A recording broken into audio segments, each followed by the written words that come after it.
Hello again and welcome to another episode of the Franchise Everything podcast where we talk about everything and anything franchising. And today I am with Diya Javiya, who is the franchise owner of Bedshed Jindalee in Brisbane. How are you going, Diya? I'm good, thank you, Glenn. Excellent, excellent. Now, this is not the first time we've been to your store, is it? That's right, yes. 1 year ago today, or not today, but pretty close. Nearly, 12 months. Yeah, 14 months now, yeah. 14 months, yeah. We did it was like a little short story we did on you. So it only went for about 90 seconds. Correct. And now you've got about 20 minutes in a podcast today, which I know you're really looking forward to. So thank you for hosting us anyway at your store, at your beautiful store, which is massive. Thank you. Upstairs, downstairs is huge. Yes, it is. Yes, it is. So how have things been in the last 12 months for you? Things have been, I have to say, if you ask me in one sentence, it's been wonderful, but it has been a roller coaster. Roller coaster. Yes. Why so? With any new business, Glenn, I think it's normal, I think, to have that. And which was pretty much, I was prepared for it. We were in retail. So, of course. It's not like get in and everything's perfect, is it? Exactly, if it was, everyone right. would be doing it. Correct. So you got to be prepared for, all different turns. Yeah. There are highs, there are downs, and, there are lean moments, which, you learn and you take those challenges and you come out of that. And I think that's part of the process as well. Yes. And I think during this 14 months, definitely I've learned a lot and grown a lot as well. Excellent. Now, you weren't always in retail. You come from a very different background. As we established in the previous video we did together, you're an accountant for like 15 years in the UK. Yes. So what was that like? So what was that career like? Oh, I've always loved being in accounts, and even as a kid, maths has always been my favorite subject. Oh, you're one of those in class, eh? Yes. Oh my God. So while I was sitting there quiet, not wanting to answer, you were the one going, Yeah. Yep. Since, like I said, since a kid, I've always been with numbers, and that's what pushed me going to my accountancy and then doing my MBA. And I've always been in love with doing accounting. Yeah. So I've always enjoyed that. Maybe your next question is, how do you find that now? Yeah. I don't think I've changed. You're the same person, I'm obviously. still the same person, and I still do the same job. But I think my job has just evolved a bit more. So what was so you're an accountant in the UK. What was the impetus to change from that? So what was the career? I understand, I remember from our previous chat, it was about family and that. Can we dig in a bit deeper about, because I imagine someone watching this who might be in a similar white collar sort of role, it's quite a jump to go from that corporate white collar type of role as an accountant to now owning a retail business and running it. What were the reasons behind your move? The major reason was obviously a family and the work-life balance that we were looking for. I'm not saying that I was not happy with my job. I was definitely very much happy with what I was doing. I think it was a time for a change in career as well. I definitely was looking for more flexibility in my life. Yep. There were things that I was missing out because of, my 9-to-5 job and having young kids. It's always... And those hours generally push pretty late, don't they? Yes. Yeah. So my husband having the background in retail was an easy choice for me to, jump into this where I kind of knew what I was going in for. Yeah. And he's always been my mentor. So I think it was an easy decision for me to move out of my accounting career. You're in your family, you're already doing retail, weren't they? So, so what was the move from the UK? So you moved out here how long ago? We moved to Brisbane. Now it will be 10 years now. Okay. We moved to Brisbane. So did you do accounting while you were here in Australia as well? So after coming here as well, I joined an engineering company and I was the management accountant again there, and it's been wonderful. And like I said, I've learned a lot as well from that job. Yes, Bedshed happened to us year ago, or 2 years ago. I like the way you say it. Bedshed happened to us 2 years ago, because I think once it's a process and it takes time. Yeah, from the time. I mean, this is not like, I don't know, buying a mobile coffee van or something like that, Yes. or a mowing round, Correct. for example. Yes. It looks like there's a bit of fit out here and planning and... Definitely. This was a brand new store. So, we were, it was from scratch. We had to get this ready from scratch. Yeah. So there has a lot of work being gone not by just me or my family, but my staff and the team and Bedshed, of course. So your husband, I know, runs another franchise in the flooring industry. Is that That's right. So what have you learnt from him, or what have you brought from his experience into this? What have you found? A lot of things. He is obviously in retail for 20 odd years, I think now, and he has multi-stores as well. Yeah. So it's his views and the way he thinks and the way he does things are definitely different to how I do it. There's a lot for me to learn from him. Definitely with retail, his experience counts. So he's always been with me from day one when we opened doors. For the startup period. He was with me just to, teach us sales Just help guide you through. Yes, exactly. And, almost hold your hand type of thing, isn't it? Yes, definitely with sales. Like with the accounting side of things, I was great. I would hope so. I hope your books are in perfect order. Oh, they are. That wasn't, a big deal for me. It was just sales. And I always tell people I'm not a salesperson. I've been an accountant. But that probably makes you a good salesperson, doesn't it? If It you're not does. trying to sell to people all the time. I still to date, Glenn, I never say that I sell to people. I think I talk to people. I find out what they're in need for, what their issues are, and I just want to help them out with, just giving them solutions on, Which happens to be selling mattresses.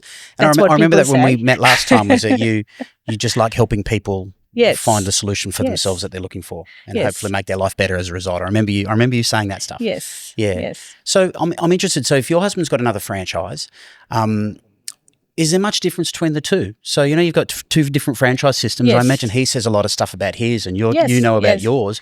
What do you feel about, is there much difference? I think there is a lot of difference between the two franchise models. If you talk about And this is not a comparison video. Oh, there's but it's not. just Exactly. It's an observation. Yes, correct. I definitely find there's a lot of difference between the two franchise models. Bedshed has its own business model, which works in a very different way to how my husband's business model works. Bedshed is very much, I would say, personal. Because it's all about mattresses, it's all about furniture, it's all about something that is going to be in people's bedroom, which is very personal to everybody. Very personal, yeah. So the way we do things on floor here is very different to how he operates on his floor. So yes, I would say ours is a better model, definitely. Well said. So what has the 14 months been like? So when we spoke, now I know the big days for bedding businesses are like Boxing Day, isn't that right? Yes. So they're massive, I gather, big sales and everything. Black Fridays, I would Black say, Friday, has become a new thing. Is that right? That's another thing. So Boxing Day and Black Friday. Yeah. So, and you got through and you were hitting the ground running and all that sort of stuff back then. And I think, was it 2 months you were into, or 3 months? I think you were open at the time. Yes, correct. So what has the 14 months been like? How would you describe it? You said roller coaster. Yes. What were the roller coaster? What were the peaks and what were the troughs? So with any retail, I would say, you have your busy periods and then you have the times when it's quiet and, people are not out there much shopping.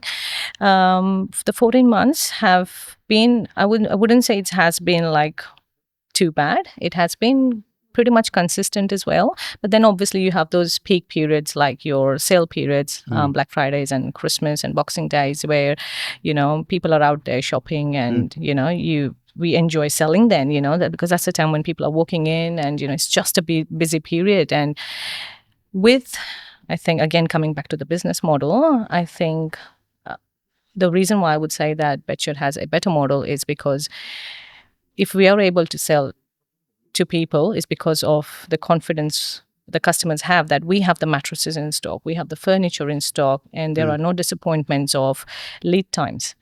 So people walk in, sometimes we have people who wanted a mattress yesterday, and being able to deliver to those people because it's normally you've got to order it and wait in many other places, isn't yes. it? Yeah. I mean, there are some models and mattresses where they're made to order. Yes. But there are some which, we have them ready, available for people to take. Yeah. Not just mattresses, especially the furniture, because that's what matters a lot to people as well. There's nothing worse than buying furniture and waiting 3 months for it to be delivered. Yes. With Bedshed, it's different. Yeah. We stock our furniture. So, we get it from overseas. Some furniture is made here as well.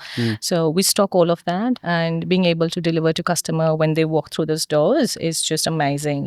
People really appreciate that when they buy something and they've paid for something, and being able to get that probably the same week or the next week. I think that's a big achievement. So changing tack a little bit, the accountant in you, is the accountant in you happy with progress? I am so very tell much. Tell me about your progress from that sort of Yes, perspective, because you'd have a really unique take on it compared to many people, I'd reckon. I'm very glad that I have that background with me, because I believe for any successful business, being even a franchise business, I think cash flow is the key to success. Yeah. Right? In any business, take it. And especially with Bedshed, because we stock a lot. We have a lot of furniture that we have to stock. So you've got a lot of inventory sitting there ready to go. So you're holding your cash up, right? So having a good understanding of your cash flow is the key. Definitely, I would say. Yes.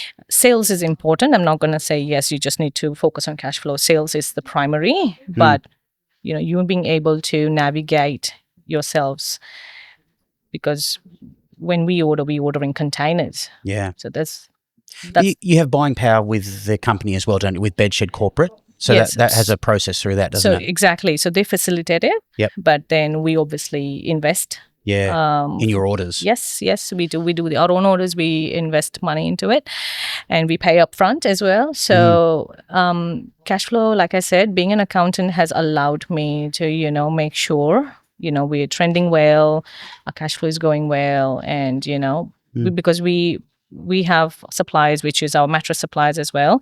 So just managing your stock for mattresses, stock for furniture, and being able to deliver and also being able to sell, I think is the key to running the whole show as well. So how do you get prepared for that? So if you've come in from a background with nothing to do with mattresses or retail, how does someone get trained to be prepared for that? Are you leaning on other franchise owners? No, so Bedshed have their own training module where it's all online. Obviously, yes, there are people that you can then talk to and you get training from, which is the Bedshed management team.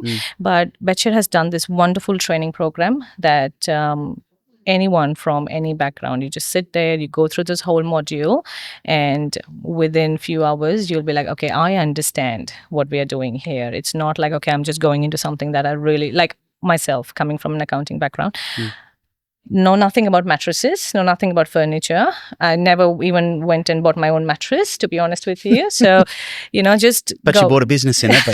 But you never bought a mattress, but you bought a business of mattresses. So for me to understand how to sell a mattress, or, what the furnitures are and different timbers and everything, it's all explained. It's all there. Very easy to understand. And if I have a question, the Bedshed team are so good. I can just pick up the phone and call anyone, and anyone will be able to answer any question I have. So Bedshed has been a big support with me starting this business. I don't think I would have been able to learn or do what I've done without their support in the first few months. And that's the franchising model, isn't it? So that was what attracted you. Yes. And overall, the other franchisees as well. A franchise model. Everyone is so lovely. The other store owners, I can always talk to them. I can call them and ask any questions I have. So I think not just the Bedshed team, but the other franchisees that are around me as well are more than always willing to help me with any question I've had. So were you, speaking of training and everything, were you nervous on the floor when your first customer walked in? Of course, yes. How did that feel? I was actually hiding behind the pillar, like, I don't want to go. It so happened that all my staff, my team were busy with customers, and customer you were the only soldier left. Walks in through the door, and I'm looking around. It's like, okay, there's nobody. I have to go. So I was quite nervous, quite scared, not knowing what I'm going to answer, what they're going to ask me. But I went up to them. I spoke to them. I asked them, why are they here today? Was there anything I can help you with today? And Glenn, to be honest with you, that first customer, I'm so glad I had that interaction with them. They told me what they wanted. They wanted a mattress. They wanted a base. And I showed them a few mattresses and the bases. And yes, they walked away with a an ensemble, and So they did buy? they did buy. You've Yes, sold your they first- did buy. So one it was for my one, you first converted one sale, for one, and yeah. I was so Well done. happy. Congratulations. At the end of that, once they walked out, I was just standing there and I was thinking, did I actually, that wasn't a sale. That was just, I spoke to them. They told me what they wanted. I showed them few options and we worked out which was the best for them. So that's when I understood what sales is. Like, So it I was took you like, till you get it in there is to do not, that. yeah, it's not difficult. Mm. It's just understanding your customer needs and finding the best solution for them. Yep. Even to date, when I talk to my team, I always say, ask questions. It's not about what we want to sell. It's about what people want to get, what they want. So listening is a big key in our industry. You got to understand what the customer needs are and find the best solution for them. So Bedshed, is there like a best practice for sales? I mean, do they teach you that technique or Yes. like going up and approaching? Is there like a specific Yes. There method? is a lot of training that Bedshed offers, not just to franchise owners, but to the team, the staff, everyone, about what a sales process looks like, different kinds of customers. Every customer is different, how you can help them and objections that could be raised and, how you overcome them. So, yes, there is a lot of training that goes behind, not just, like I said, online, but people come to us and train us. Then there is supplier training. We have a lot of support from our suppliers. Yes. And I think they're the best reps we've had. I'm honest to God, they're so good. So what do those suppliers, what role do they play? So they're the mattress suppliers and manufacturers, are they? So with our mattresses, we have our local suppliers here. Yep. And the reps come out to us every few weeks or whenever we need them, for any training that we need or any support apart from training that we require. They're always there to support us. Yeah. So they do team training, everything. Because Yes. You did that first sale, right? So how do you impart that knowledge to your team? Do you do the team training, or does the head office come in with trainers and everything to assist you with that? How does that support work? So just say that I have a new staff on board. We definitely have to get them to go through the online process of training that Bedshed has, and then once that is completed, then we'll have every supplier reps come in and then they will train on their mattresses. And once that is done as well, then I will definitely be spending some time with them myself, taking through the whole floor and doing some role model plays and, because they need to understand. Everyone loves role plays. Do you? Everyone loves role plays. And that way, and like I said, even to date, I'm still learning. I wouldn't ever say that I know everything. I'm still learning. So what is the type of customer? And here's a question without notice. What's the type of customer that you have found the most challenging? Is there any particular type of approach from a customer that you find challenging to try and find the solution, or ones? Because I imagine, do you have people who think, oh, I'm being sold to here and not wanting to give you a lot of information? We definitely have, people sometimes when because with the center that we are in, we have a lot of bedding stores here. It's very much a homemaker center, isn't it? So sometimes we have customers that when they walk in, they just write, no, I don't want to talk to you. Yeah. I'm just looking. Their ears could have been burned by other salespeople, or, they've had a bad experience with people talking. Those are the ones that I would say the most challenging ones, when they walk in and they just don't want to talk to you. They don't want to connect to you because they've had a bad experience somewhere, and they might think that, like you said, we're going to be pushy and we're just going to try and sell to them. Yeah. So how do you deal with that? So, and how do you train your staff to deal with that? So again, simple thing is, finding out what they're really after. So it's not about selling what we want to sell them. Yep. With those customers, we would just approach and say, look, take your time, have a browse around, and let us know if there's anything, we can help you with. You have to leave those customers by themselves to have a browse around, because obviously they were not in the mood to talk to you. Yeah. But then obviously once they're settled in, we approach, we talk to them, we'll tell them what we have on our floor, what we have to offer, any, promotions we've going on, we'll talk about that. And then obviously then the customer will tell us what they're after. Excellent. But again, giving them the options letting them decide what they want. And we're in a live store here, so there's people walking around looking at mattresses while we're doing this. Yes. So as we sort of come closer to the end and wrap up a little bit, what have you found to impart to the audience? So probably the key challenges for you. What have you found as a key challenge that maybe you weren't prepared for when you went from your accounting 15-year experience to a retail business? I think retail, I think the major thing that I found challenging is this is a people business. Yep. People buy from people. You need to have a good staff on your floor. You need to have good people on your floor. Staff is the key to a retail business. Well, one of the most important factors, I would say. Yes. Having the right people definitely helps. And like I said, you have right people, you have the right products, you have the right knowledge.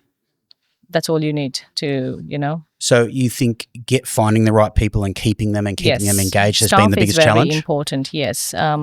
These days, I'm not sure if you know Glenn, but I think it's overall every business is going through the same challenges of having the right people. So finding the right people, training them, keeping them, I think it's really important. Because like I said, this business is about people wanting something for themselves. So it's a very personal stuff. So people are not just going to buy because you have something on show there, but making just them because you've got the product on offer. Exactly. Just making them understand why they should be having that. It's and that can only be told to them by a person. By a qualified, trained exactly. person. So having the right people on the floor is very important, I think. Yeah. So, 14, 15 months in, what do you see as the future? I know Bedshed do multi-stores. I know that you've already got another franchise in the family. What's the game plan? Have you given much thought to it yet, or are you still just hit the ground? No, I think second store is definitely will be the icing on the cake. But I think, like I said, I feel we are very much settled with this business now, and we can see that we've done in 1 year we've done well. Now it's forward planning, like, what can we do more? And how can we improve our sales? How can we improve what we do? So that's the plan going forward. So given you have quite a bit of stock, there would be some efficiency in second stores, isn't there, with the Bedshed model? Yes. When you have a good warehouse and having a multi-store, it's just more efficient, I would say, because then you're facilitating stock for 2 stores from one warehouse. Yes. So yes, it definitely helps having a good warehouse. Yeah. Excellent. Well, thank you so much for starting to become your busy store. We got here early in the morning, but it's starting to move again, which is always good to see. So, Diya, thank you so much for joining us. Thank you, Glenn. Really appreciate it for having us back, especially. It's been a pleasure. It must have been okay last time because we're back this time. Thank you. Great. Thank you for having me. Pleasure. And that's it again for the Franchise Everything podcast. If you like this, please share, subscribe, and do all that sort of thing, and we'll catch you in the next one soon.